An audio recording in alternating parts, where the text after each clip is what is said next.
இலங்கை கடற்படையால் சிறைப்பிடிக்கப்பட்ட படகுகளை மீட்பதற்காக சென்ற தமிழக மீனவர்கள் குழு யாழ்ப்பாணத்தை அடைந்துள்ளது. இதுகுறித்த கூடுதல் தகவல்களை தருகிறார் அங்குள்ள எமது மூத்த தொகுப்பாசிரியர் உமாபதி கிருஷ்ணன்.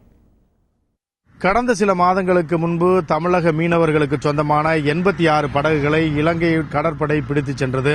பின்னர் பல்வேறு போராட்டங்கள், கோரிக்கைகளை தொடர்ந்து அந்த படகுகளை இலங்கை அரசு விடுவித்தது. இந்த படகுகளை எடுத்துச் செல்லும் விதமாக தமிழகத்தைச் சேர்ந்த 140 மீனவர்கள் நேற்று நள்ளிரவு தமிழக கடற்பகுதியிலிருந்து இலங்கைக்கு கிளம்பி வந்தனர். அவர்கள் பின்னர் இலங்கை கடற்படையிடம் ஒப்படைக்கப்பட்டனர். பின்னர் அவர்கள் யாழ்ப்பாணம் அழைத்து வரப்பட்டிருக்கிறார்கள். அங்குள்ள காரை நகர் முகாமில் தான் இந்த படகுகள் எல்லாம் நிறுத்தி வைக்கப்பட்டிருக்கிறது.